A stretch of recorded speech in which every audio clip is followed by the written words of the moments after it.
मुफ्ती मुजीब रहमान जा बयान जी समात ला मुफ्ती मुजीब साहब जो यूट्यूब चैनल ज़रूर सब्सक्राइब कंदा।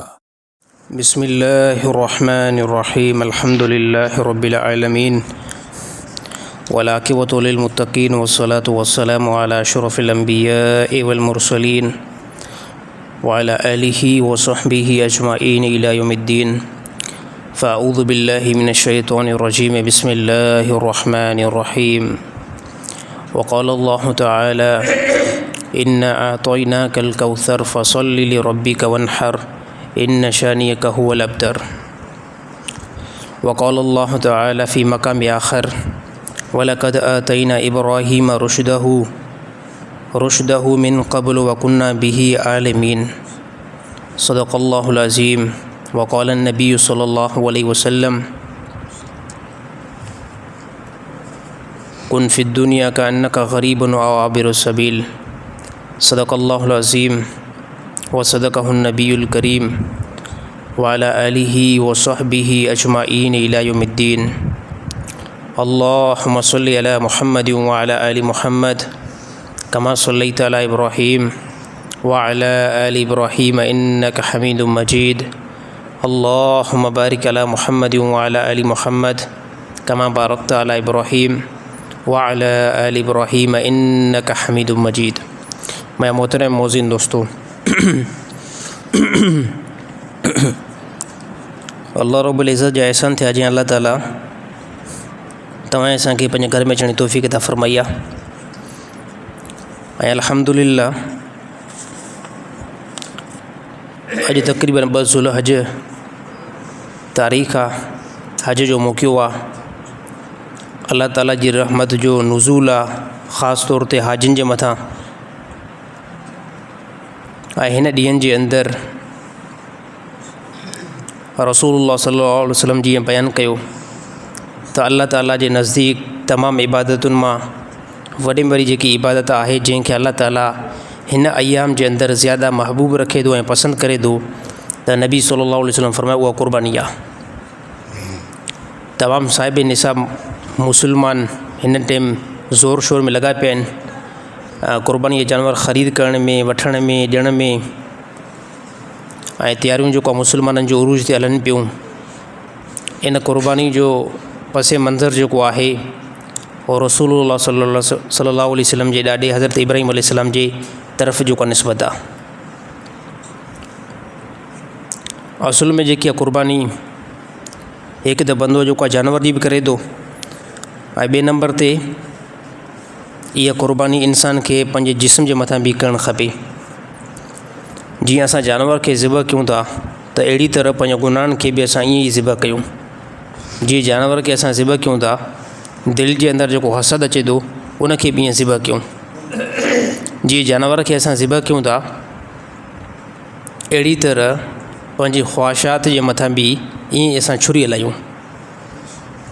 जीअं जानवर जे मथां असां छुरी हलायूं था अहिड़ी तरह जेके तरीक़ा रसूलुल्लाह सल्लल्लाहु अलैहि वसल्लम खां हटी करे असांजी ज़िंदगी में आया आहिनि उन्हनि जे मथां बि असां ईअं छुरी हलायूं। ॾिसो, जानवर जे अंदरि जेकॾहिं कोई ऐब आहे त शरीयत बयानु कयो त उहो जानवर ज़िबई जे अंदरि क़बूल न आहे। जानवर जे अंदरि को ऐब अची वियो पोइ उन ऐब खे उलमा बयानु कयो त उहो ऐब कहिड़े कहिड़े क़िस्म जो हुजे। जानवर जेकॾहिं अगरि काणो आहे या हिकिड़ी अखि न अथसि त बि जेको आहे उहो न हलंदो क़ुर्बानी जे अंदरि। मंडो आहे त बि न हली सघंदो। सिंग जेको आहे मथे खां उखड़ियल आहे ऐं जंहिं खां दिमाग़ ज़ाहिर थो थिए, इहो बि हिकिड़ो ऐब आहे, इहो जानवर बि न हलंदो। अहिड़ो जानवर जंहिंजी नर ऐं मादी जी ख़बर नथी पए त उहो जानवर बि क़ुर्बानी में न हलंदो। ॾिसो, अल्लाह ताला जे नज़दीक ऐब वारी शइ न आहे हलंदी। उन जानवर खे असां क़ुर्बानी न कंदासीं। अगरि क़ुर्बानी कईसीं क़ुर्बानी न थींदी। अहिड़ी तरह ज़हन में ॻाल्हि रहणु खपे त गुनाह बि हिकिड़ो ऐब आहे। गुनाह छा आहे? गुनाह बि हिकिड़े क़िस्म जो ऐब आहे। त उहो ऐब अल्लाह ताला जे नज़दीक क़बूल न थींदो आहे। अगरि जेकॾहिं उहो ऐब आहे दुनिया जे अंदरि, उहो ऐब आहे त पोइ उन ऐब सां जन्नत में बंदो न वञी सघंदो, बल्कि उहो ऐब जेको आहे क्लियर पंहिंजो करिणो पवंदो। त हिन ॾींहंनि जे अंदरि बंदो सभ खां पहिरियां तौबा इस्तग़फ़ार करे अल्लाह ताला जी तरफ़ रुजू करे ऐं पंहिंजी ज़िंदगी जेकी आहे रसूलुल्लाह सल्लल्लाहु अलैहि वसल्लम जे तरीक़े मुताबिक़ पंहिंजी ज़िंदगी बसर करे। क़ुरान हकीम में क़ुर्बानी जो तमामु वॾी फ़ज़ीलत बयानु थियल आहे।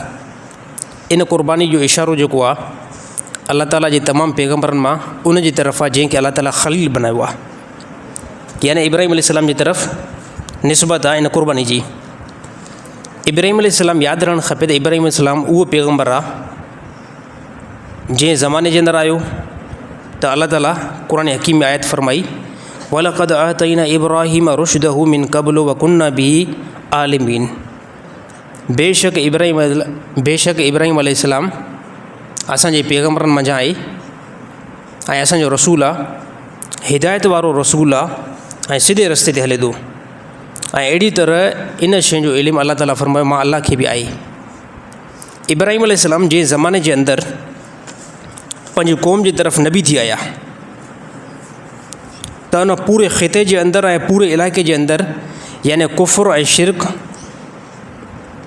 ऐं अहिड़ी तरह बुत परस्ती दुनिया जे अंदरि तमामु वॾी उरूज ते हुई, तमामु ज़्यादा हुई। ऐं इब्राहिम अलैहिस्सलाम सां गॾोगॾु उन ई मौजूदा ज़माने जे अंदरि अल्लाह ताला ॿिए खे बि नबी बनायो। उहो नबी हुयो लूत अलैहिस्सलाम। लूत अलैहिस्सलाम जी निस्बत इब्राहिम अलैहिस्सलाम सां कहिड़ी आहे? इब्राहिम अलैहिस्सलाम जो भाटियो आहे लूत अलैहिस्सलाम, क़रीबी रिश्तेदार आहे। लूत अलैहिस्सलाम खे अल्लाह ताला हिकिड़ी जॻह मुक़ररु करे उते अल्लाह ताला नबी बनाए छॾियो। ऐं अहिड़ी तरह अल्लाह ताला इब्राहिम अलैहिस्सलाम खे बि नबी बनायो। इब्राहिम अलैहिस्सलाम नंढाप खां वठी करे पैगम्बर जे दिलि जे अंदरि तौहीद जो असरु हूंदो आहे। तौहीद जो असरु पैगम्बर जे दिलि जे अंदरि कंहिं ज़माने खां वठी करे हलंदो ईंदो आहे। त इब्राहिम अलैहिस्सलाम जॾहिं मुआशिरे खे ॾिठो त यार मुआशिरो त पूरो यानी शिरक ऐं गुमराही जे अंदरि लॻल आहे। को बंदो बुत खे जेको आॾो पूॼे थो ऐं को सिज जी इबादत करे थो, को सितारनि जी इबादत करे थो। यानी ईअं चवणु खपे त उते तौहीद जो को नालो ऐं निशानी बिल्कुलु न हुयो। सभु माण्हू कुफ़र ऐं शिरक जे अंदरि गुमराही में उरूज ते हुया। त उन टाइम अल्लाह ताला इब्राहिम अलैहिस्सलाम खे नबी करे मोकिलियो। इब्राहिम अलैहिस्सलाम जीअं जो उन्हनि जे अफ़ालनि खे ॾिठो, उनजी गुमराहिनि खे ॾिठो त इब्राहिम अलैहिस्सलाम पोइ उन्हनि खां कलाम कयो। ऐं छो त सभ खां पहिरियां इब्राहिम अलैहिस्सलाम पंहिंजे घर में जॾहिं ॾिठो त घर जे अंदरि ई पंहिंजो जेको पीउ आहे उहो जेको आहे मुशरिक आहे, जंहिंखे क़ुरान हकीम आज़र बयानु कयो आहे। बाज़ तफ़सीर जे अंदरि ईअं आयो त आज़र इब्राहिम अलैहिस्सलाम जो चाचो आहे ऐं ज़्यादा तफ़सीर में इहो आहे त न आज़र जेको आहे त उहो इब्राहिम अलैहिस्सलाम जो छा थिए उहो पीउ थिए। ऐं हक़ीक़त में जेकी तमामु ज़्यादा रिवायतुनि मां इहा ॻाल्हि पहुती त आज़र ई जेको आहे इब्राहिम अलैहिस्सलाम जो पीउ आहे। इब्राहिम अलैहिस्सलाम पीउ खे पुछियो त हे जंहिं बुतनि जी तव्हां इबादत कयो था हिन में त कंहिं क़िस्म जो कोई नफ़ो ई नज़र नथो अचे, यानी का सलाहियत ई नज़र नथी हिते अचे त हिननि जी तव्हां इबादत कीअं था कयो, कहिड़े एतबार सां कयो था? त पोइ इब्राहिम अलैहिस्सलाम खे पंहिंजे पीउ जेको ख़ामोश करायो त तूं नंढो ॿार शायदि तुंहिंजो नंढाप जे करे को ज़हन कमु नथो करे, तुंहिंजो अकुलु जेको कमु नथो करे। त पोइ अहिड़ी तरह इब्राहिम अलैहिस्सलाम बार बार माण्हुनि खां पुछा कयो त तव्हां कंहिंजी तव्हां इबादत कयो था? त उन ज़माने में माण्हू काफ़ियुनि जो त असां जेको आहे आसमान ते जेके सितारा नज़र था अचनि असां इन जी इबादत था कयूं। चए ठीकु आहे, ॾिसो न केतिरे टाइम ताईं इहो ख़ुदा हले थो, इहो ख़ुदा केतिरे टाइम ताईं हली सघे थो। राति खां बाद में जंहिंजो ॾींहुं अची वियो इन खां बाद में ॾिठो हूंदो यार ख़ुदा उहो न आहे हूंदो जेको ढलिजी वञे। फरमायो त न बिल्कुलु सितारा जेको आहे ख़ुदा नथा थी सघनि, छो त अल्लाह खे कंहिं क़िस्म जो कोई ज़वाल आहे ई न। जंहिंखे ज़वाल अची वञे उहो ख़ुदा थी नथो सघे, सितारा जेको ख़ुदा आहिनि ई न। पोइ वरी उते ॿिया बि माण्हू हुया, उन्हनि चयो त असांजो अक़ीदो कुझु पावरफुल आहे। असांजो अक़ीदो इहो ई आहे त असांजो जेको रब आहे न उहो छा आहे, उहो चंड असांजो रब आहे। ऐं हक़ीक़त में चंड जेको आहे सितारनि खां कुझु मथे आहे, उनजी रोशनी कुझु ज़्यादा टाइम हलंदी आहे। कॾहिं कॾहिं ॾींहं जो बिज़ार थींदो, कॾहिं कॾहिं राति जो बिज़ार थी पवंदो आहे। त पोइ इब्राहिम अलैहिस्सलाम ॾिठो त ॾिसो हाणे चंड इहो केतिरे टाइम ताईं हले थो। ॾिठो त कुझु टाइम खां बाद में चंड बि जेको ग्रुप थी वियो। ऐं पोइ फरमायो त न इहो बि ख़ुदा नथो थी सघे जंहिंखे ज़वाल हुजे। पोइ क़ौम वारा ॿिया इहे हुया जंहिंजो अक़ीदो हो त असांजो सिज जेको आहे रब आहे।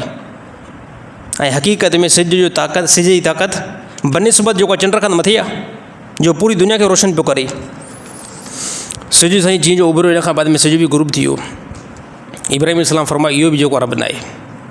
रब उहो थी सघे थो जंहिंखे कंहिं क़िस्म जो कोई बि ज़वाल न हुजे ऐं जेकी दुनिया जे अंदरि शयूं ज़ाहिर थियूं थियनि उहे उन जे ताबे हुजनि, उहो रब थींदो।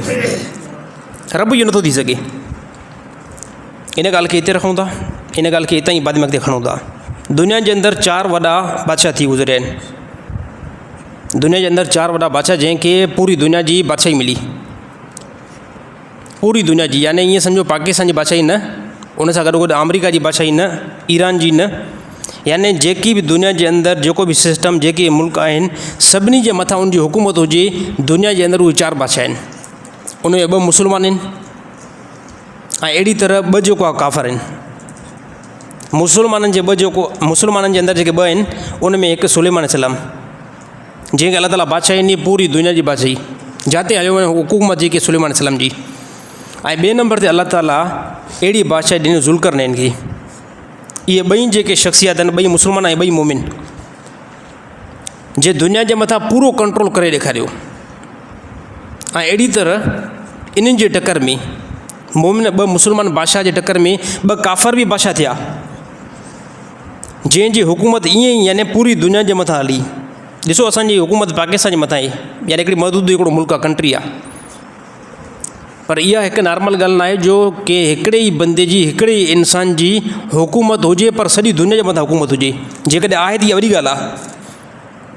उन में 2 जेको काफ़र बि हुया, उन में हिकिड़ो नमरूद हुयो, जेको इब्राहिम अलैहिस्सलाम जे ज़माने जे अंदरि हुयो, ऐं ॿियो बुग़्ते नसर, यानी पोइ जेकॾहिं असां मूसा अलैहिस्सलाम जे ज़माने तरफ़ वञूं था, उहो उन ज़माने में हुयो। त हाणे जंहिं टाइम इब्राहिम अलैहिस्सलाम नबी थी विया आहिनि, इब्राहिम अलैहिस्सलाम नबी थी विया, इन टाइम ते हाणे असर रसूख़ ज़्यादा जेको हो उहो नमरूद हुयो। यानी हिकु ताक़त बि, दुनिया जे मथां लेवल बि, ऐं दुनिया जे मथां पावर बि, ऐं 2 नंबर ते इहो बि ऐलान हुयो त मां जेको ख़ुदा आहियां, मां जेको ख़ुदा आहियां। त इब्राहिम अलैहिस्सलाम बुतनि जी तोड़ फोड़ कई, ऐं रिवायतुनि जे अंदरि तोड़ फोड़ कई, त सभ खां पहिरियां पीउ नसीहत कई त हे तोड़ फोड़ तूं न कर, हे अगरि कंदे त पोइ रिएक्शन मुमकिन आहे, को रिएक्शन तुंहिंजे मथां ॾुखियो अचे ऐं तुंहिंजी जान खे को ख़तरो पए। त इब्राहिम अलैहिस्सलाम फरमायो, हे जेकी तोड़ फोड़ हिन बुतनि पाण ई कई आहे। रिवायत जे अंदरि ईअं ई आयो, इब्राहिम अलैहिस्सलाम ईअं फरमायो त हिननि जे वॾे इहो कमु कयो आहे। त इब्राहिम अलैहिस्सलाम जे पीउ जो बिल्कुलु इहा तुंहिंजी ॻाल्हि ग़लति आहे, इहा ॻाल्हि बिल्कुलु नामुमकिन थी नथी सघे। हिन बुतनि खे एतिरी जान न आहे, हिमत न आहे जो हिक ॿिए खे लड़ाई करे हिक ॿिए खे ठुसो हणी वठनि, हिक ॿिए जी मुंडियूं उॾाइनि। इब्राहिम अलैहिस्सलाम पीउ खे चयो त इन ॻाल्हि जी तूं तस्दीक़ करे थो? इब्राहिम अलैहिस्सलाम पीउ चयो त इहा ॻाल्हि बिल्कुलु मां तस्दीक़ कयां थो, बुतनि में हिमत बिल्कुलु ज़रे बराबरि बि न आहे। ऐं पोइ पीउ खे चवंदा, ॾिसो हिते बि अकुल तां इस्तेमालु कयो, जंहिंखे एतिरी हिमत न आहे जो हिकिड़ो बुत ॿिए कंहिंजी मुंडी उॾाए, ॿिए कंहिंखे क़तल करे, पोइ इहो बुत नफ़े ऐं नुक़सान जो मालिक नथो थी सघे। अकुल कयो थोरो ऐं सम्झ कयो, सॼो मामलो अकुल जो आहे। कॾहिं कॾहिं बंदो ज़िदियत जे अंदरि अची करे हक़ खे तस्लीम जेको नाहे कंदो, ऐं उन ॾींहुं उन बंदे जी हलाकत थींदी आहे। कोई बंदा ॾिसो जज़्बात में अची करे कंहिं बि अगरि बिरादरी जो कंहिं सां जहिड़ो थी पियो, पोइ जंहिं हक़ीक़त में मुंहुं हूंदो बि सही न, उहा बिरादरी जेकॾहिं अगरि ज़िद ते पइजी वई न, उहो पंहिंजी ग़लती खे ग़लती तस्लीम न कंदा, उहो पंहिंजी ग़लती खे ग़लती तस्लीम न कंदा। उहो चवंदा असां मञूं ई नथा, असांजी ग़लती न आहे। इहो कहिड़े टाइम मामलो थींदो आहे? इहो थींदो आहे जंहिं टाइम बंदो ज़िद में अची वञे। त इब्राहिम अलैहिस्सलाम जो पीउ अची वियो ज़िद में, चए नथो थी सघे ईअं, हे असांजा बुत सभु कुझु आहिनि। पोइ इब्राहिम अलैहिस्सलाम फरमायो कुझु बि नथा करे सघनि। इहा ॻाल्हि पहुती निमरूद ताईं, त फ़िलहाणो असांजे इलाइक़े जे अंदरि हिकु शख़्स आहे जेको बुतनि खे तोड़ फोड़ बि करे थो ऐं तोहींदो करे असांजे बुतनि जी। ऐं पोइ इब्राहिम अलैहिस्सलाम खे नमरूद जेको घुरायो पंहिंजी मजलिस जे अंदरि, तमामु वॾी हिकिड़ी मजलिस लॻी। पोइ उते इहो पुछा कयो वियो, इब्राहिम अलैहिस्सलाम खे चईं त तव्हांजो छा नज़रियो आहे, तव्हांजो छा अक़ीदो आहे?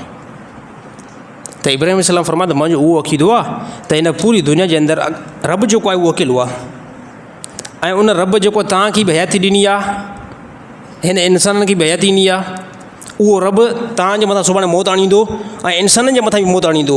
रब उहो ई आहे अकेलो, अलाह उहो अकेलो आहे। त निमरूद जो त बसि एतिरी ॻाल्हि आहे त रब उनखे चइबो आहे जेको ज़िंदा बि करे मारे बि। त इब्राहिम अलैहिस्सलाम फरमायो इहा अलाह ताला जी तौहीद आहे त पोइ निमरूद जो जेकॾहिं इहो कमु हिकु निमरूद पाण करे त उहो बि ख़ुदा थी सघे थो। जेकॾहिं इहो कमु निमरूद पाण सर अंजाम ॾिए त पोइ छा मां बि ख़ुदा थी सघंदो न। त इब्राहिम इस्लाम फरमायो इहो वरी तूं कीअं चवंदे, इहो तूं कीअं कंदे। त निमरूद जो ठीकु आहे, मां 2 माण्हू घुरायां थो, जेल मां 2 माण्हू घुराई। हिकिड़े माण्हू खे चई तूं हली वञ आज़ादु आहे, ऐं ॿिए हिकिड़े माण्हू खे चई हिन खे तकड़ि में मारे छॾियो, हिकिड़े खे मारे छॾी, ॿिए खे आज़ादु करे छॾी। चई ॾिसो तव्हां इहो ई ॻाल्हि ॿुधाई, तव्हां इहो ई इख़्तियार ॿुधायो त अलाह उहो थींदो आहे जेको मारींदो बि आहे ऐं ज़िंदा कंदो आहे। हिकिड़े बंदे खे मां ज़िंदा छॾींदुमि ऐं ॿिए खे मां मारे छॾियुमि, ऐं इहा ई अलाह जी सिफ़ात आहे, तव्हां था बयानु कयो। त इब्राहिम इस्लाम ॾिठो त निमरूद ज़्यादा ई को बेवकूफ़ आहे, जंहिंजे ज़हन जे अंदरि ऐं खोपड़ी जे अंदरि इहा ॻाल्हि नथी अचे त असुली जेको मौत आहे उहो अलाह जे कंट्रोल में आहे। हे हिकु सबबु थींदो आहे दुनिया जे अंदरि। ॾिसो कंहिं बंदे कंहिंखे शूट कयो, कंहिंखे मारी, गोली कंहिंजे मथां हलाई, त मुमकिन थींदो आहे उहो बंदो मरी वेंदो आहे, इहो बि मुमकिन आहे उहो बची वञे, पर हिकिड़ो सबबु दुनिया जे अंदरि इस्तेमालु थींदो आहे। मुसबिबुल असबाब जेकी आहे उहा अलाह जी ज़ात आहे। अलाह जे ताला जे तरफ़ां हयाती मौत क़ुरान हकीम जे हर हिकु आयत जे अंदरि नोट थियल आहे। त पोइ इब्राहिम इस्लाम फरमायो त तव्हां जेको ॻाल्हि सम्झंदा आहियो, दरअसल अलाह उहो ई आहे जेको मशरिक़ खां सिज खे उॿारींदो आहे ऐं मग़रिब में लाहींदो आहे। अगरि जेकॾहिं तव्हां चओ त मां ख़ुदा आहियां, इहे कमु करे ॾेखारियो। हाणे साईं इहो निमरूद कान करे सघे, निमरूद खां इहो कमु इंतिहाई घणो चढ़ियल आहे। त पोइ तमामु ज़्यादा मजमू हुयो, तमामु ज़्यादा क़ौम हुई, ऐं हिन क़ौम जे ॾाढो निमरूद थियो बेस्तो। सही बादशाह जी खोपड़ी जे अंदरि इहा ॻाल्हि लॻी न, त इब्राहिम इस्लाम फरमायो असां मां तोखे पोइ ख़ुदा चवण जे लाइ तस्लीम थियां थो। इन ॻाल्हि खे 2 या 4 वांगुरु क्लियर करे ॾेखार त ख़ुदा जी इहा कुदरत आहे, ख़ुदा जो इहो निज़ाम आहे त ख़ुदा छा कंदो आहे, मशरिक़ खां सिज खे उथारींदो आहे ऐं मग़रिब में हेठि लाहींदो आहे। अगरि जेकॾहिं तूं ख़ुदा आहीं त पोइ मग़रिब खां सिज खे तुलू कर ऐं मशरिक़ में हेठि लाहे ॾेखार। ॻाल्हि ख़तमु, 2 या 4 वांगुरु मामिलो ई क्लियर। हाणे हेठि वॾो मजमू बि वेठो हुयो, ऐं कंहिं हेॾे सारे मजमे में बादशाह जी बेइज़ती थिए, इहा बादशाह जी वॾी तौहीन आहे। त पोइ हिते निमरूद ख़ामोशी इख़्तियार कई, पोइ ऐलान कई त इब्राहिम इस्लाम खे पकिड़े करे बाहि में विझोसि। बाहि ॿारणु शुरू कयो, ऐं रिवायतुनि जे अंदरि रहंदो एतिरी बाहि ॿरी जो हिन सरज़मीन ते आदम अलैहिस्सलाम खां वठी करे ऐं क़यामत जो जेसिताईं ॾींहुं वक़ू नथो थिए एसिताईं दुनिया जे अंदरि बाहि न ॿरी आहे जेतिरी निमरूद ॿाराई। तव्हां चवंदो साईं कीअं ॿाराई? ॾिसो पोयों मां ॻाल्हि कयुमि त दुनिया जे अंदरि 4 बादशाह जंहिं दुनिया जे मथां बादशाही कई, उन में हिकिड़ो निमरूद बि आहे। ऐं निमरूद ॾाढो इहो मुमकिन हुयो, निमरूद जो ॾाढो इहो मुमकिन हो त उहो दुनिया खां एतिरी काठी जमा कराए ऐं इब्राहिम अलैहिस्सलाम जे बारे में इब्राहिम इस्लाम खे उन बाहि में विझराई। निमरूद लाइ मुमकिन हुयो, छाजे करे बादशाही एॾी तमामु वॾी वसी हुई, साईं काठियूं जमा थींदियूं वियूं। एतिरी बाहि दुनिया जे अंदरि नाहे ॿरी जेतिरी इब्राहिम इस्लाम जे लाइ निमरूद जेको आहे ॿाराई। रीज़न छा हुयो? रीज़न हिकु हुयो, अलाह ताला जी तौहीद खे इब्राहिम इस्लाम खयो। पोइ बाहि में इब्राहिम इस्लाम खे छॾियो वियो। वाक़ियो तमामु वॾो आहे, वाक़ियो तमामु घणो तफ़सीली आहे। बाहि जे अंदरि इब्राहिम इस्लाम खे जिन जो विधियो वियो त पोइ अलाह ताला जी तरफ़ां इरशाद थियो, या नारो कूनी बरदऊं व सलामन अला इब्राहिम, ए बाहि थधी थी वञ। अलाह ताला पहिरियों इरशाद थधे जो फरमायो, ए बाहि थधी थी वञ, ऐं पोइ अलाह ताला फरमायो सलामती वारी थी वञ इब्राहिम इस्लाम जे मथां। पोइ अहिड़ी तरह सलामती जे बारे में जेकी तफ़सीर साहबा कई आहे, सलामती जी तफ़सीर इन करे त अलाह ताला पहिरियों थधि जो हुकुम कयो त बाहि थधि थी वई, ज़्यादा थधि, ऐं ज़्यादा थधि इंसान जे जिस्म ते मुज़र बि थींदी आहे। ज़्यादा गर्मी थी वञे इंसानु परेशान थींदो आहे, ज़्यादा थधि थी वञे त बि इंसानु परेशान थी वेंदो आहे। सियारे में कीअं कोट पाईंदा आहियूं, कीअं जर्सियूं पाईंदा आहियूं, दरियूं कीअं बंदि कंदा आहियूं, मस्जिद जूं, छाजे करे सर्दी आहे, मथां कुझु थी न वञे। पोइ अहिड़ी तरह अलाह ताला थधि जो हुकुम करे पोइ अलाह ताला फरमायो बाहि सलामती वारी थी वञे, ऐं बाहि सलामती वारी थी वई। इब्राहिम अलैहिस्सलाम अंदरि बाहि में, ऐं बाहि सलामती वारी आहे। इब्राहिम अलैहिस्सलाम खां बाद में पुछा कयो वियो, काफ़ी अरसो गुज़रियो, जंहिं टाइम उमिरि जेकी आहे तवील थी वई। ऐं पोइ इब्राहिम अलैहिस्सलाम खां पुछा कयो, तव्हांजी तमामु ज़िंदगी जे अंदरि 93 साल तव्हांजी ग़ालिबन उमिरि आहे या 94 साल, ज़िंदगी जे तमामु मरहलनि मां, तमामु सारे वाक़ियात मां सुकून वारा ॾींहं आहिनि त ॿुधायो। फरमायो उहे ॾींहं आहिनि जंहिं टाइम मां बाहि जे अंदरि हुयुमि। दुनिया जा सुकून वारा जेकॾहिं ॾींहं अगरि पुछा कयो था त दुनिया में तमामु सुकून वारा ॾींहं मुंहिंजा उहे आहिनि जंहिं टाइम मां बाहि जे अंदरि हुयुमि रोज़ानो अल्लाह ताला जो सलाम पेश थींदो हुयो। त सर अल्लाह राज़ी ईअं न आहे थींदो, मुश्किलात खां बाद में अल्लाह ताला राज़ी थींदो आहे। हे इब्राहिम इस्लाम जे लाइ पहिरियों वॾे में वॾो इम्तिहान बाहि जे अंदरि घिरणु। इन खां बाद में इब्राहिम इस्लाम हिजरत कई, हितां हिजरत कई, हिजरत करे पोइ बैतुल मक़दस जे तरफ़ विया ऐं पोइ उते इब्राहिम इस्लाम जो निकाह बि थियो, बीबी सारा सां निकाह। 20 साल उते क़याम कयूं, 20 साल उते रहिया। 20 साल जे अंदरि ॾिठी त बीबी सारा औलाद कंहिं क़िस्म जी कोई बि न आहे थी। इब्राहिम इस्लाम खे औलाद न थी आहे, काफ़ी अर्सो गुज़री वियो आहे। पोइ बीबी सारा जी नौकराणी हुई बीबी हाजरा। पोइ इब्राहिम इस्लाम फरमाई त हे जेकी मुंहिंजी नौकराणी आहे इहा मां तोखे हिबो थी करे ॾियां, इन सां तूं निकाह कर, शायदि असांजे घर में को नंढो ॿारु थिए, औलाद थिए, ऐं अहिड़ी तरह तुंहिंजी औलाद बि मुंहिंजी औलाद आहे। बीबी सारा बीबी हाजरा जेकी उन वटि कनीज़ा हुई, नौकराणी हुई, उन सां निकाह करे छॾियईंसि। जॾहिं निकाह थियो त बीबी हाजरा खे हमल थियो ऐं एनी टाइम इब्राहिम इस्लाम जी उमिरि जेकी आहे तक़रीबन 80 खां प्लस आहे, 80 खां उमिरि मथे आहे। जंहिं टाइम बीबी हाजरा खे हमल थियो ऐं हमल थियो, इन खां बाद में पुटु पैदा थियो, पोइ अल्लाह ताला जी तरफ़ हुकुम थियो इब्राहिम इस्लाम खे, पहिरियों इम्तिहान पोइ थिए, हाणे ॿियो इम्तिहान हाणे बि थिए। अल्लाह ताला हुकुम कयो, ए इब्राहिम इस्लाम, हिकु वादी मुक़दस आहे, हिकु अहिड़ो इलाइक़ो आहे जिते कंहिं क़िस्म जो कोई बि इंसानु नथो रहे, उन इलाइक़े जी तरफ़ पंहिंजी घरवारी खे ऐं पंहिंजे पुट खे छॾे करे तूं अल्लाह ताला जी तबलीग लाइ निकिरी पियो। इब्राहिम इस्लाम सफ़र कयो बैतुल मक़दस खां खाना काबा ताईं। खाना काबा जो उन टाइम अहिड़ो ख़ासि को वजूद न हुयो, को शहर न हुयो, हता की एतिरे ताईं त को जानवर बि उते न पियो रहे।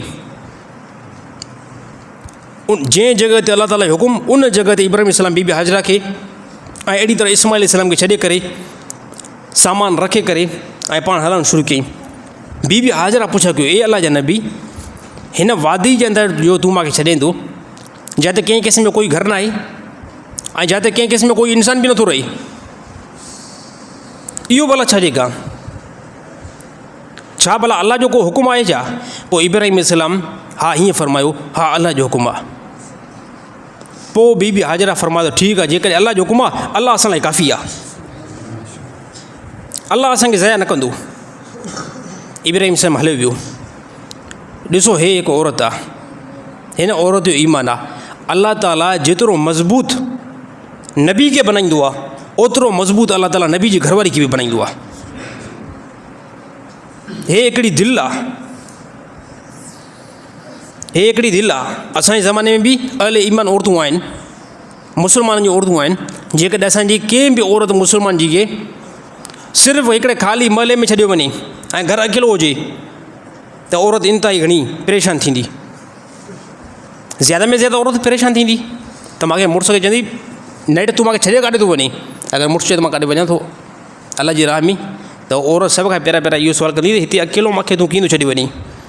पर हे पैगम्बरनि जी घरवारनि जो यकीन आहे। फरमायो, अल्लाह जेकॾहिं अल्लाह जो हुकुम आहे, अल्लाह ताला ज़ाया न कंदो, हलियो वञ अल्लाह जी राह जे अंदरि। इब्राहिम इस्लाम हलियो वियो। हे ॿिए नंबर ते इब्राहिम इस्लाम जे मथां वॾो इम्तिहान। यादि रखणु खपे, इम्तिहान सिर्फ़ु पैगम्बर जे मथां ईंदो आहे, आम बंदनि जे मथां इम्तिहान न ईंदो आहे। असां बि कॾहिं कॾहिं चवंदा आहियूं न, असांजे मथां इम्तिहान आहे, असांजे मथां इम्तिहान न ईंदो आहे, आज़माइश असांजे मथां न ईंदी आहे।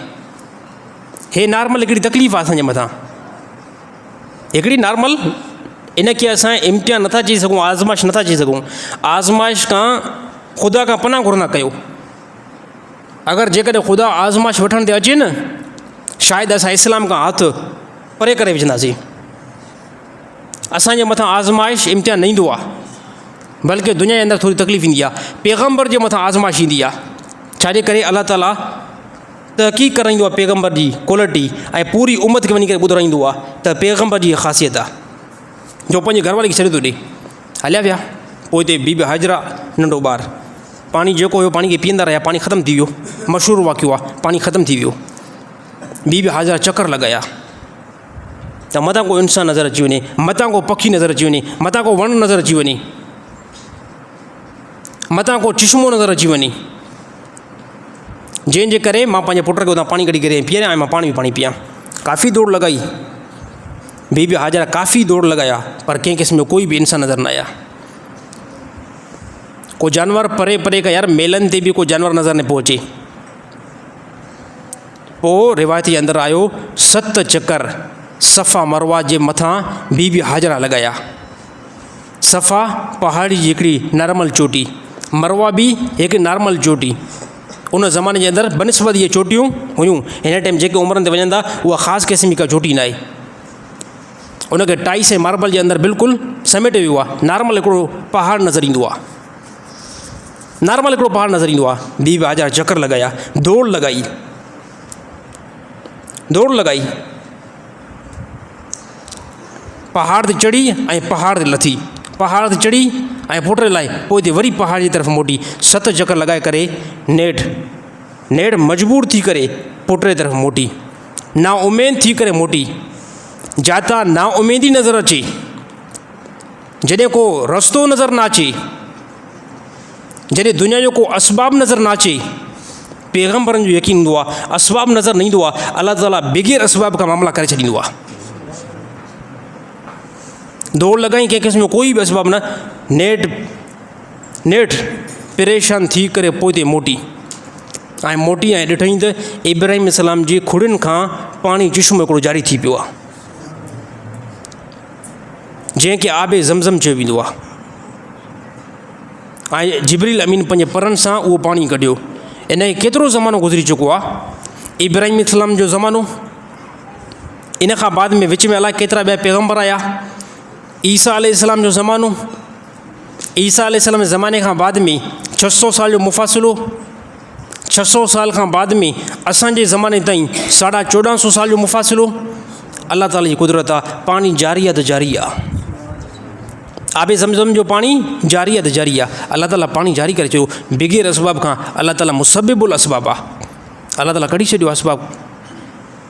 पाणी बीबी हाजरा पाण पीतो ऐं अहिड़ी तरह पुट खे पीआरी। अलाह ताला कुशादगी जो मामिलो अता फ़रमायो। कुशादगी थींदी वई। पोइ हली करे हे इब्राहिम ख़लील जे मथां 2 नंबर जो इम्तिहान हुयो, जंहिंजे अंदरि पास थी वियो। अञा पोइ ते हिकिड़ो इम्तिहान रहियल आहे। काफ़ी अरसे खां बाद में जॾहिं मोटी आया पोइ ॾिठईं त पुट बि वॾो आहे। बीबी हाजरा खां हाल वरितईं। पोइ अहिड़ी तरह पोइ हिते मुख़्तलिफ़ क़बीला ईंदा रहिया। कोई बि पहिरियों इंसानु न हुयो।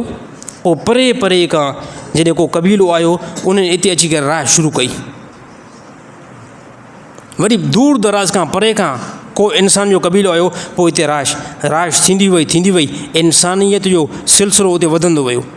जीअं जो वधंदो वियो, हे 2 इम्तिहान कंप्लीट, 3 इम्तिहान अलाह ताला अञा वठे पियो। असां सिर्फ़ु नमाज़ शुरू था कयूं। नमाज़ रिज़्क़ जे अंदरि बरकत साईं, दुकानु नथो हले, नमाज़ खे छॾे ॾे। अलाह जे नाले मां क़ुर्बानी जा 20,000 रुपया ॾिनमि। इन साल त मूंखे नफ़ो ई न पियो। बसि ईंदड़ साल मां क़ुर्बानी न कंदुमि। ज़कात न, बसि ज़कात कढंदुमि त पोइ त मां अलॻि थी वेंदुमि। ज़कात न कढंदासीं त अल्लाह खे राज़ी करण जे लाइ काफ़िनि हदनि खां किरास थियणो पवंदो आहे। ईअं अल्लाह राज़ी न थींदो आहे। आख़िरी 3 मरहलो इब्राहिम अलैहिस्सलाम जे मथां पहुचे। इब्राहिम अलैहिस्सलाम जे ॾिठो त पुटु हलणु फिरणु जहिड़ो थियो आहे। क़ुरान हकीम ईअं बयानु कयो त इब्राहिम अलैहिस्सलाम जो पुटु जंहिं टाइम घुमणु फिरणु जहिड़ो थियो ऐं घुमे फिरे पियो, यकीन तौर ते पुटु जंहिं टाइम घुमंदो आहे, जंहिं टाइम वॾो थींदो आहे ऐं जंहिं टाइम बुलूग़ ते क़रीब पहुचंदो आहे, पीउ खे ॾाढो अज़ीज़ थींदो आहे। पीउ खे इंतिहाई ज़्यादा वणंदो आहे त पीउ खे इहा उमेदु हूंदी आहे त हाणे हे जेको मुंहिंजो पुटु आहे न, हिन जो क़दम जेको आहे बुलूग़ जी तरफ़ आहे ऐं सुभाणे हे मुंहिंजो बाज़ू थींदो। ऐं पीउ ख़ुशि थींदो आहे इंतिहाई। त इब्राहिम अलैहिस्सलाम ॾिठो त पुटु हाणे घुमणु फिरणु जहिड़ो आहे। क़ुरान हकीम ईअं बयानु कयो त जंहिं टाइम इस्माइल अलैहिस्सलाम घुमणु फिरणु जहिड़ो थियो, इब्राहिम अलैहिस्सलाम राति जो ख़्वाबु ॾिठो आहे। ख़्वाबु ॾिठो त पुट खे ज़िबह थो कयां, ख़्वाबु हलियो वियो। ॿिए दफ़े वरी ख़्वाबु ॾिठईं त पुट खे ज़िबह थो कयां। ख़्वाबु हलियो वियो। 3 दफ़े पैगम्बर ख़्वाबु ॾिठो आहे। नबी ख़्वाब ॾिठो आहे। यादि रखणु खपे नबी खे जेको बि ख़्वाब ईंदो आहे इहो ख़्वाब वही हूंदी आहे। नबी जे मथां वही जा मुख़्तलिफ़ जेको कंडीशन हूंदियूं आहिनि। कॾहिं कॾहिं जिब्रील अमीन ख़ुदि ब ख़ुदि ईंदो आहे, हे वही आहे। पैगम्बर जे दिलि जे अंदरि इल्हाम थींदो आहे, हे वही आहे। पैगम्बर राति जो सुतो पियो आहे ऐं राति जो ख़्वाब ॾिठो अथई, पैगम्बर जे मथां वही आहे। अल्लाह जो हुकुम आहे। इब्राहिम सलाम ॾिठो त राति जो ख़्वाब ॾिसंदो पुट खे ज़िबो थो कयां। जॾहिं 3 दफ़ा ॾिठो पोइ यकीन थी वियो त अल्लाह ताला पुट जी क़ुर्बानी घुरे थो, पुट जी क़ुर्बानी घुरे थो। ऐं अहिड़ी तरह पोइ पुट खे पाण सां गॾु बीहारे करे ऐं पुट खे चईं त पुट मां तोखे ख़्वाब में ॾिठो आहे त मां तोखे ज़िबो थो कयां, तोखे मां ख़्वाब में ॾिठो त मां तोखे ज़िबो थो कयां। जेकॾहिं हिन ज़माने जे अंदरि कोई बि पीउ पुट खे चवे त मां तोखे ख़्वाब में ॾिठो आहे मां तोखे ज़िबो थो कयां, मां सम्झंदो पुटु भॼी वेंदो ऐं ॿिए नंबर ते पुटु ईअं चवंदो अबो थियो आहे, माज़ल अबे जो ज़हन जो कमु नथो करे। पर नबी त नबी हूंदो आहे, पर नबी जी औलाद बि नबी हूंदी आहे। इस्माइल इस्लाम ख़ुदि नबी ऐं उमिरि रिवायतुनि जे अंदरि आयो, किथे 10 साल बि उमिरि आई, किथे 10 साल खां घटि बि रिवायत में इस्माइल इस्लाम जी उमिरि आई, 13 साल बि उमिरि आई, 13 साल बि नंढी उमिरि आहे। इन टाइम पुट खे चवनि था त मां तोखे ख़्वाब में ॾिठो आहे, तोखे मां ज़िबो थो कयां, तुंहिंजो छा इरादो आहे? क़ुरान हकीम उन नक्शे खे कढी करे ऐं बयानु कयो। उन नक्शे खे क़ुरान हकीम नोट करायो, जेकी तक़रीर इब्राहिम अलैहिस्सलाम पंहिंजे पुट सां कई, उनखे अल्लाह ताला साफ़ तौर ते कढी करे 1400 साल खां बाद में क़यामत ताईं जेको मुस्लमान अचे उहो पढ़े। त अल्लाह खे राज़ी करण जे लाइ 1400 साल खां बाद में असां जुमे जे लाइ दुकान बंदि नथा करे सघूं, जुमे जे ॾींहुं दुकान बंदि नथा करे सघूं। जीअं क़ुरान हकीम हुकुम थियो, ए ईमान वारो, जुमे जी पहिरीं आज़ान थिए, जुमे जी आज़ान थिए पंहिंजे कारोबारनि खे बंदि कयो, अल्लाह जे ज़िक्र तरफ़ दौड़ लॻायो। ज़िक्र मां मुराद नमाज़ आहे। पर इब्राहिम इस्लाम करे ॾेखारियो त अल्लाह खे राज़ी करण जे लाइ जेकॾहिं अहिड़े के मरहले अहिड़ी के हद ते अचिणो पए न, अची वेंदासीं। पुट खां पुछे की तूं छा इरादो आहे? त पुट जेको आहे ख़ूबसूरत तक़रीर कई, फरमायूं या आबा तिफ़ाल, अरबी में फरमायुसि, जंहिंखे क़ुरान हकीम अरबी में नोट करायो, या आबा तिफ़ाल मां तो उमरो सतजिदूनी इंशा अल्लाहु मिन साबिरीन। मफ़हूम छा बीठो? मफ़हूम इहो बीठो, ख़्वाब ॾिठो आबा तूं ख़्वाब ॾिठो, मूंखे ज़िबो थो करे न, मूंखे ज़िब कर।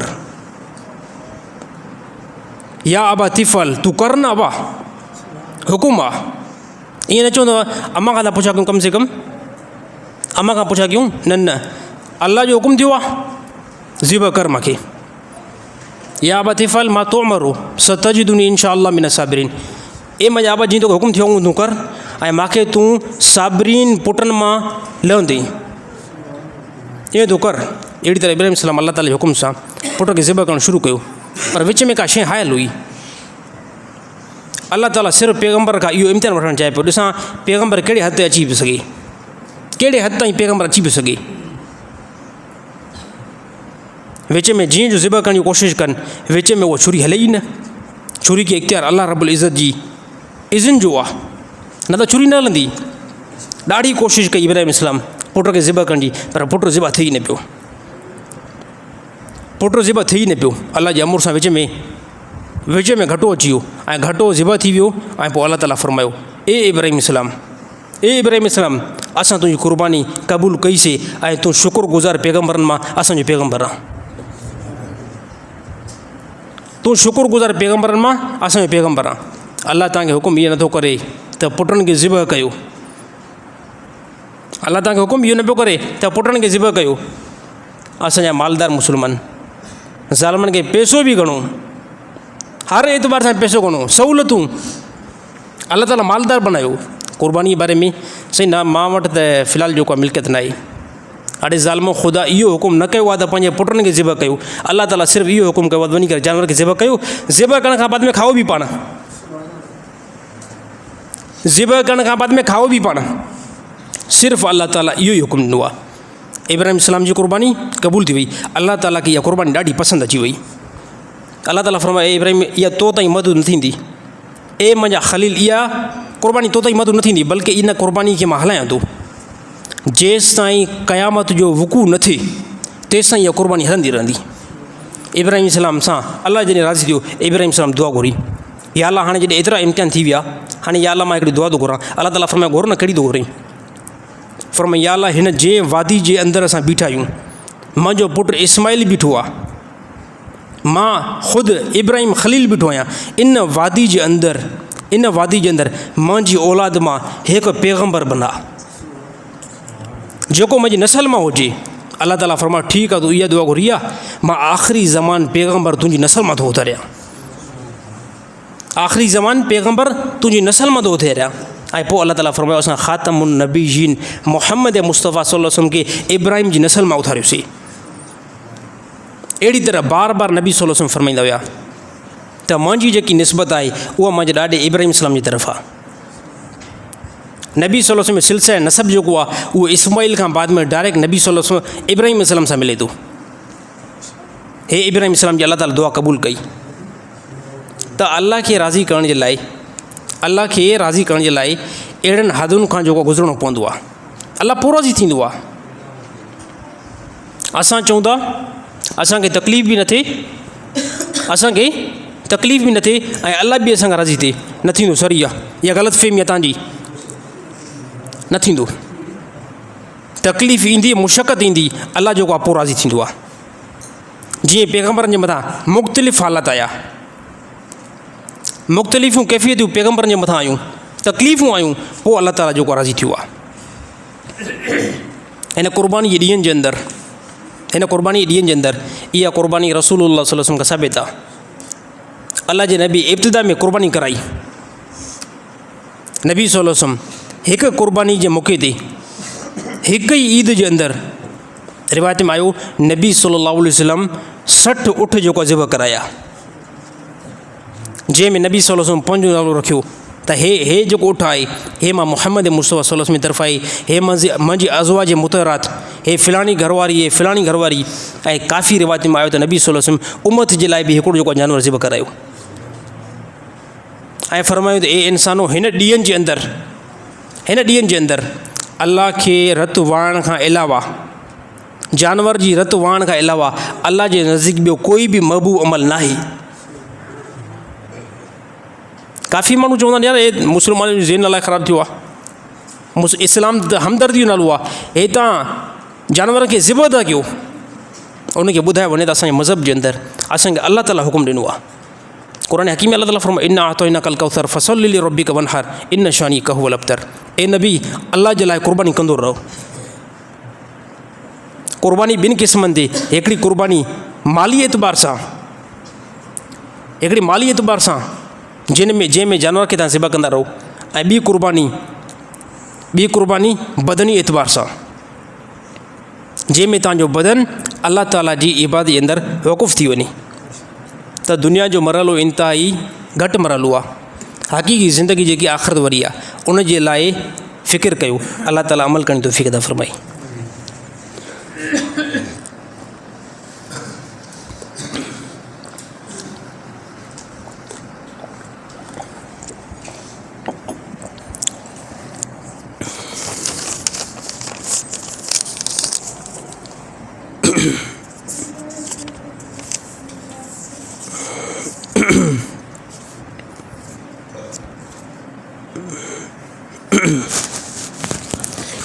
से अयाम तशरीक़ जूं तकबीर कॾहिं शुरू कयूं वेंदियूं? अच्छा, हिकिड़ी ॻाल्हि ज़हन में रहणु खपे त हाणे हिन ॾींहंनि जे अंदरि तकबीर नमाज़ खां बाद में पढ़ी वेंदी, उनजो हुकुम रसूलुल्लाह सल्लल्लाहु अलैहि वसल्लम खां साबित आहे। उहो कॾहिं खां शुरू थींदी, इहा ॻाल्हि ज़हन में रखी वञे। हर हिकु मस्जिद में अगरि उहा तव्हां जमायत सां नमाज़ पढ़ो था, सलाम फिरण खां बाद में पढ़ी वेंदी। जेकॾहिं घर में नमाज़ पढ़ो था उते बि फ़र्ज़ नमाज़ खां बाद में तकबीर पढ़ी वेंदी। ऐं अहिड़ी तरह इहो हुकुम औरतुनि खे बि आहे त घर में जेके औरतूं नमाज़ियूं पढ़नि न त उहे बि तकबीर लॻाईंदियूं। कहिड़ी तारीख़ खां शुरू थींदी? उहो 9 ज़ुल्हज फजर खां शुरू थींदी। 9 ज़ुल्हज फजर खां तकबीर पाण शुरू कई वेंदी। उहा तकबीर जा अल्फाज़ आहिनि अल्लाहु अकबर ला इलाहा इल्लल्लाह वल्लाहु अकबर वलिल्लाहिल हम्द। ये तकबीर जे अल्फाज़ आहिनि इहे पढ़िया वेंदा। इहो पढ़णु ज़रूरी आहे। कंहिं बि बंदे अगरि ॼाणी वणी छॾे न गुनाहगार थींदो। कंहिं बि बंदे ॼाणी वणी यार छॾे बसि ॿ टे दफ़ा पढ़ियोसीं हाणे न, बल्कि इहे 9 जी फजर खां स्टार्ट कई वेंदी, 9 जो सॼो ॾींहुं, 10 जो सॼो ॾींहुं, 11 जो सॼो ॾींहुं, 12 जो सॼो ॾींहुं, 13 जी असर नमाज़ ताईं इहा तकबीर हलंदी रहंदी। 13 ज़ुलहज थी वई न, 13 ज़ुलहज जी असर नमाज़ ताईं इहा तकबीर पढ़बी।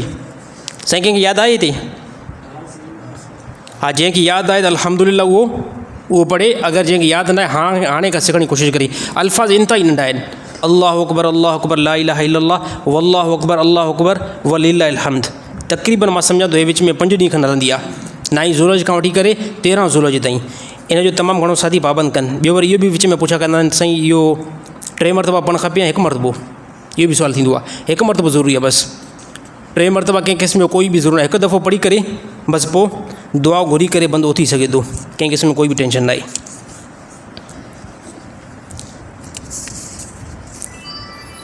साईं 10 ज़ुलहज ते जेको सुबुह सां बंदा रोज़ो रखंदा आहिनि उन जो छा हुकुम आहे? अच्छा, इहो रोज़ो त न आहे। इन खे माण्हू रोज़े सां तशबीह ॾींदा आहिनि त 10 ज़ुलहज ते सुबुह सां खाधो पीतो न वञे, इहो रोज़ो न आहे साईं। हा, इहा ॻाल्हि ज़हन में रहणु खपे। इहो रोज़ो न आहे। रोज़ो छा खे चइबो आहे? रोज़ो हुनखे चइबो आहे जो सुबुह सादिक खां वठी करे बंदो खाइण पीअण छॾे ॾे ऐं अहिड़ी तरह गुरूब आफ़्ताब ताईं, यानी जेसिताईं सिजु हेठि लथो न आहे तेसिताईं बंदो खाए पी न, इनखे सोम चइबो आहे, इनखे रोज़ो चइबो आहे। इनखे रोज़ो चइबो आहे। बाक़ी हे जेको 10 ज़ुलहज ते सुबुह सां बंदा खाईंदा पीअंदा आहिनि इनखे रोज़ो चवंदा आहिनि। हे रोज़ो न आहे। रोज़ो न आहे त पोइ छा आहे? पोइ ॿुधायूं था न, पोइ मुस्तहब अमल आहे।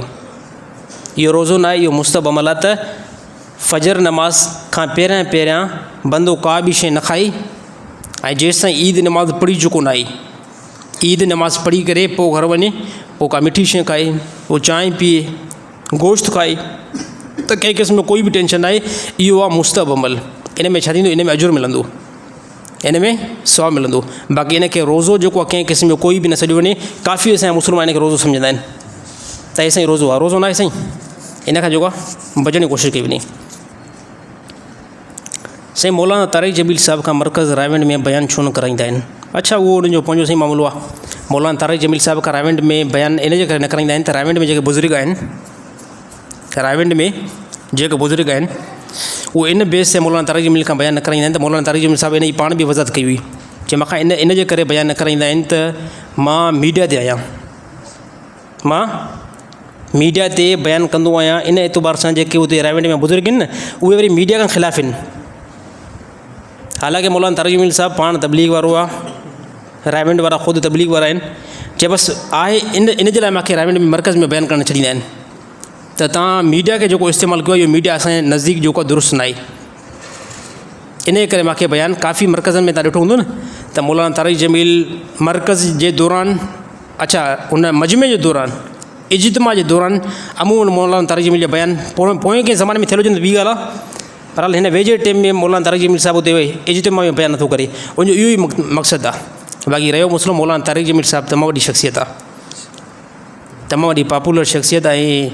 ईअं सम्झो दीन जो इस्लाही एतबार सां अल्लाह ताला मौजूदा ज़माने जे अंदरि अगरि कंहिं कमु वरितो आहे त उहो बंदो मौलाना तारिक जमील आहे।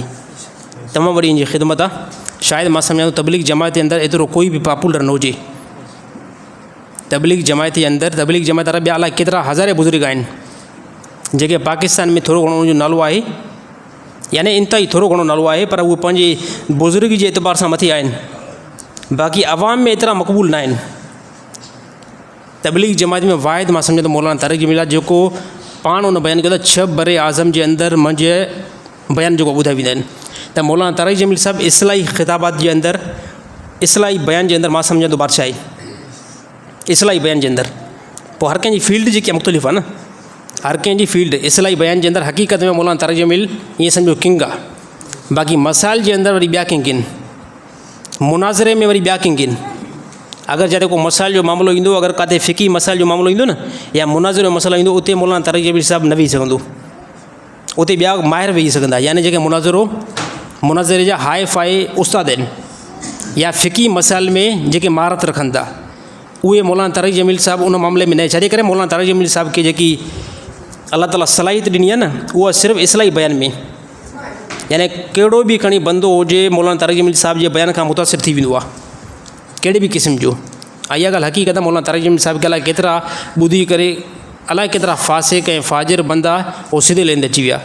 मौलाना तारिक जमील साहिब जो कमु बि इहो ई आहे, बसि इख़्तिलाफ़ जे मौज़ू खे छेड़णो न आहे, इख़्तिलाफ़ जे मौज़ू खे छेड़णो न आहे। ऐं अहिड़ी तरह न को किथे मुनाज़रो करिणो आहे, न किथे बेसबाज़ी करणी आहे, सिर्फ़ु नॉर्मल तौर ते अलाह उन जे रसूल जो पैगाम पहुचाइणो आहे ऐं इस्लाही बयानु करिणो आहे। इन खां बाद में मौलाना तारिक जमील साहिब जो कमु इहो ई आहे। बाक़ी इख़्तिलाफ़ ऐं एतिराज़ कंहिं क़िस्म जो कोई बि मौलाना तारिक जमील साहिब ते आम को बंदो करण जी कोशिशि न करे। ॾिसो न, जेकर को आलिम मौलाना तारिक जमील साहिब ते एतिराज़ करे न, त आलिमनि जो पंहिंजो कमु आहे। अगरि का लेवल आहे न लेवल, त लेवल ते लेवल वारो बंदो चढ़ी सघे थो। आलिम ते आलिम बंदो को कंहिं ॻाल्हि ते एतिराज़ करे त उनजो हक़ थी सघे थो। बाक़ी आम बंदे खे कंहिं क़िस्म जो कोई बि इजाज़त न आहे जो मौलाना तारिक जमील साहिब जे मथां, मौलाना फज़लुर रहमान साहिब जे मथां, मुफ़्ती तारिक मसूद जे मथां, त इन खां अलावा ॿिए कंहिं आलिमनि जे मथां इख़्तिलाफ़ एतिराज़ कनि। छाजे करे तव्हां नॉर्मल पब्लिक जो तव्हांजो इल्मी लेवल इंतिहाई घटि आहे, वॾी कंहिं शख़्सियत में हथ न विझंदा कयो। मां ॻाल्हि कयमि न, मौलाना तारिक जमील साहिब जीअं इस्लाही बयान जे अंदरि बादशाह आहे, त अहिड़ी तरह फ़िकी मसाइल जे अंदरि मुफ़्ती तक़ी उस्मानी साहिब बादशाह आहे। जिते मुफ़्ती तक़ी उस्मानी साहिब जो कमु आहे न, उते मौलाना तारिक जमील जो कमु ई न आहे। ऐं जिते मौलाना तारिक जमील साहिब जो कमु आहे, उते वरी मुफ़्ती तक़ी उस्मानी जो कमु ई न आहे। त हे शोभा अल्लाह ताला कंहिंखां बि दीन जो कोई बि कमु वठी सघे थो।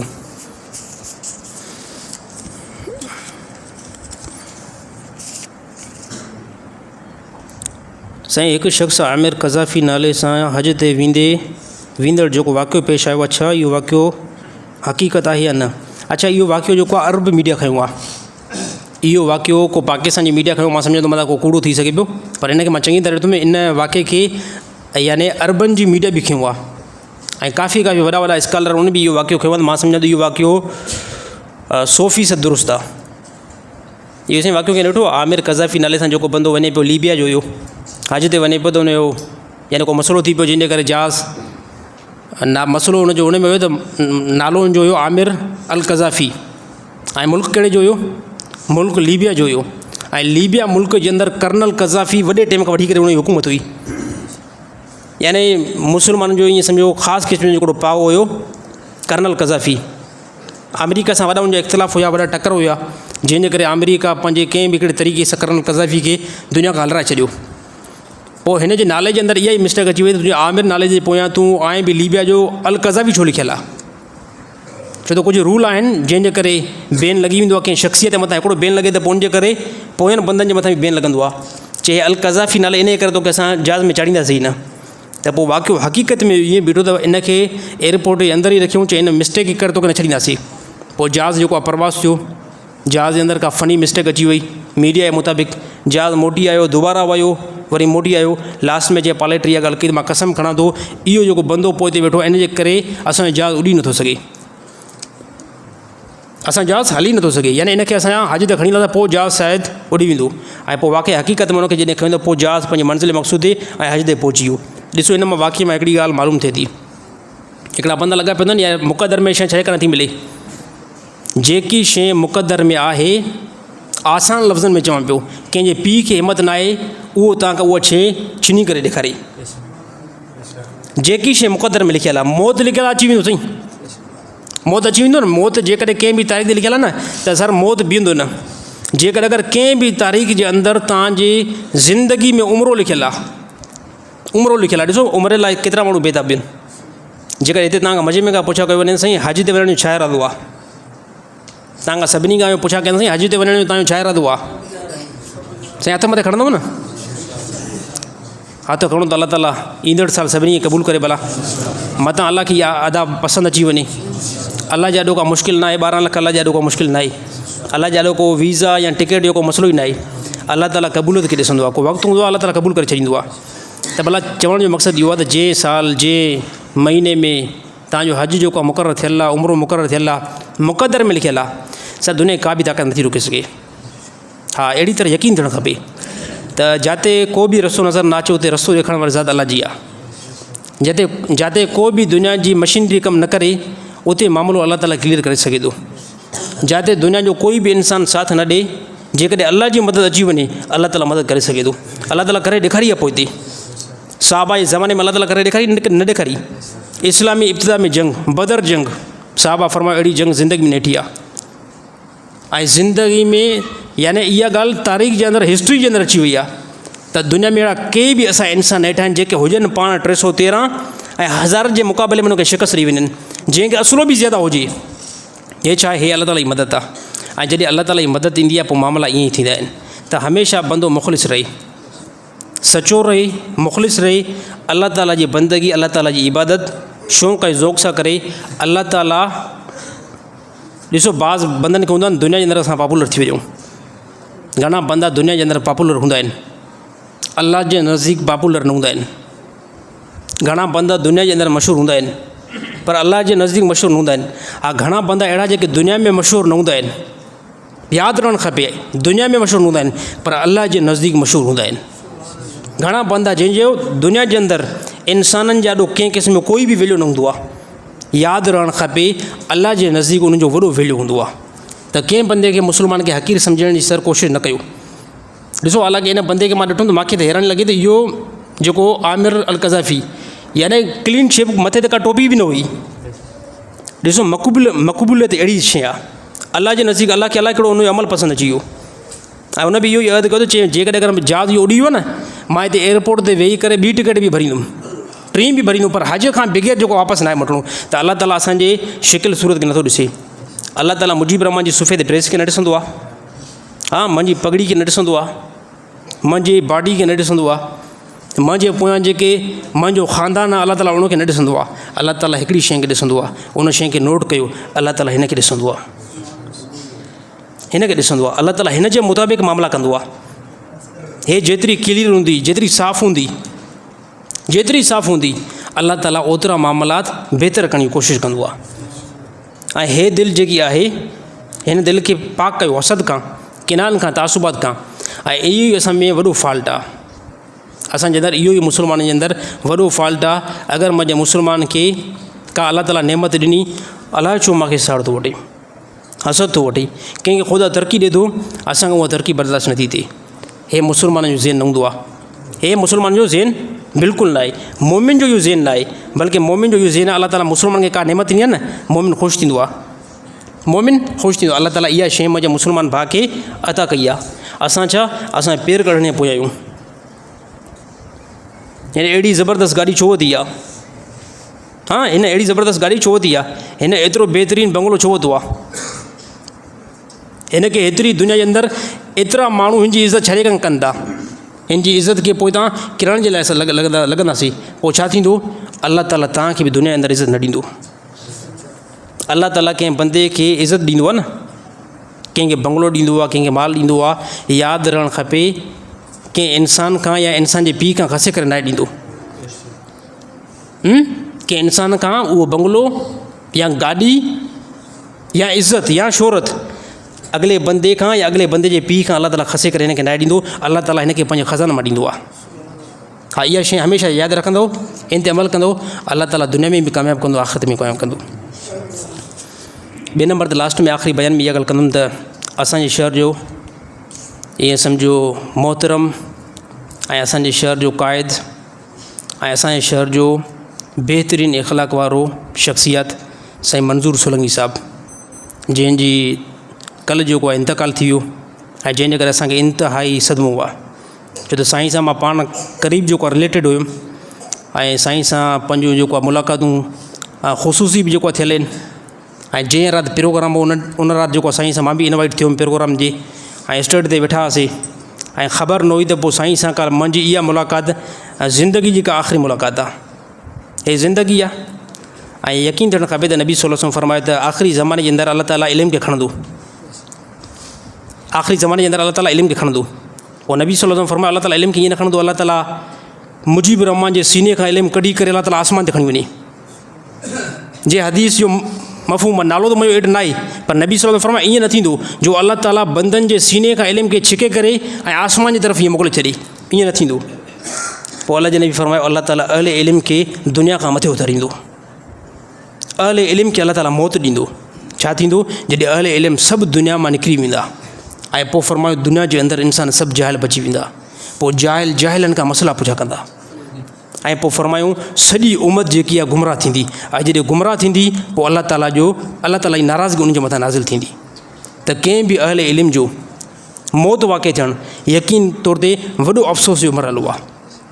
ऐं साईं जो वञणु इंतिहाई असांजे लाइ मां ताला केतिरा क़रीबी रिश्तेदार बि गुज़ारे विया आहिनि, यानी पोइ बि मूंखे अफ़सोस ॾिसो हर हिकु रिश्तेदार थींदो आहे, पर साईं जे वञण ते मूंखे इंतिहाई ज़्यादा अफ़सोस थियो आहे। छो त कोई बि अगरि बंदो वेंदो उन जी जॻह ते ॿियो को बंदो अचे ऐं ओड़ो कमु संभाले इंतिहाई नामुमकिन आहे। साईं पंहिंजी पूरी ज़िंदगी वक़ुफ़ कई ख़ासि करे दिफ़ाई साहबा जे अंदरि ऐं साहबा जी नामूस जे करे।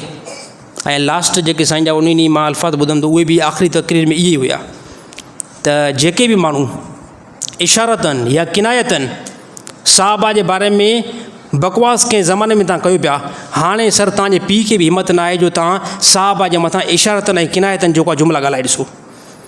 यानी वेंदे वेंदे बि साहबा जी दिफ़ा कयूं ऐं हक़ीक़त में करणु खपे। हे असां ईमान जो हिसो आहे, हे असांजे ईमान जो हिसो आहे, यादि रहणु खपे। अॼु मां ॿुधाइणु चाहियां थो त हिन टाइम असां साईं जे रूह सां बि जेको मुख़ातिब आहियूं त साईं जंहिं तरीक़े खे तव्हां खणी करे हलियो ऐं इंशा अल्लाह उन तरीक़े खे असां साहबा जी रूहानी औलाद आहियूं।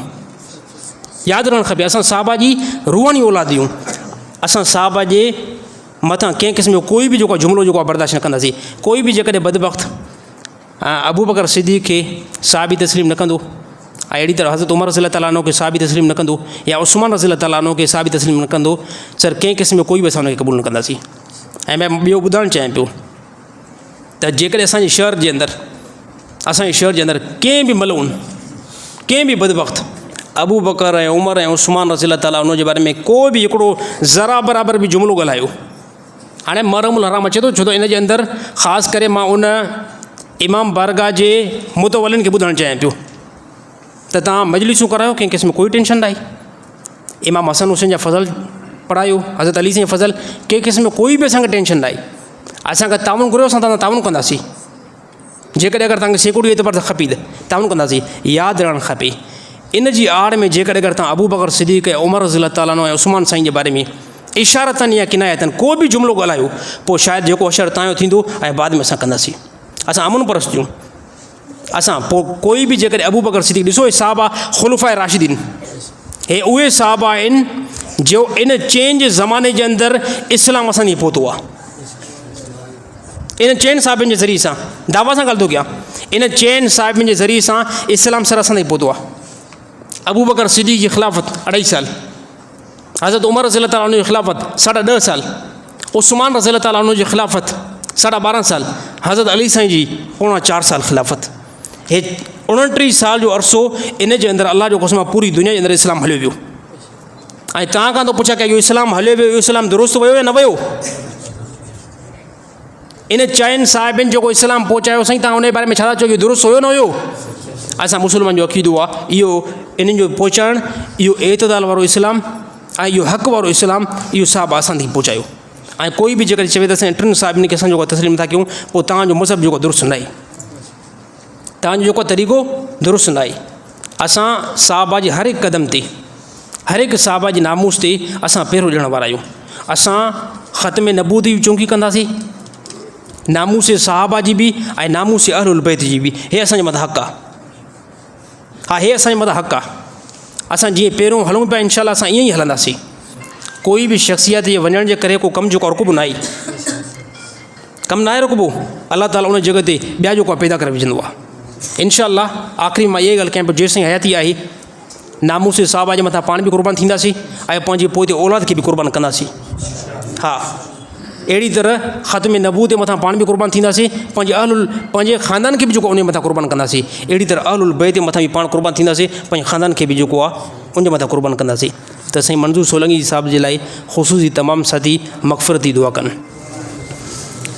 अल्लाहुम्मा अग़फ़िर ज़ंबी वस्ली फ़ी दार व बारिक ली फ़ी रिज़्क़ी, ला इलाहा इल्ला अंत सुब्हानक इन्नी कुन्तु मिनज़ ज़ालिमीन, ला इलाहा इल्ला अंत सुब्हानक इन्नी कुन्तु मिनज़ ज़ालिमीन, अस्तग़फ़िरुल्लाह रब्बी मिन कुल्लि ज़ंबिन व अतूबु इलैह, अंत रब्बी व अना अब्दुका, अंत रब्बी व अना अब्दुका, या रब्बिल आलमीन। तू हन्नान तू मनन तू वफ़ातु सत्तार रब्बिल आलमीन, अंत रब्बी व अना अब्दुका, अंत रब्बी बिरहमतिक या अरहमर राहिमीन।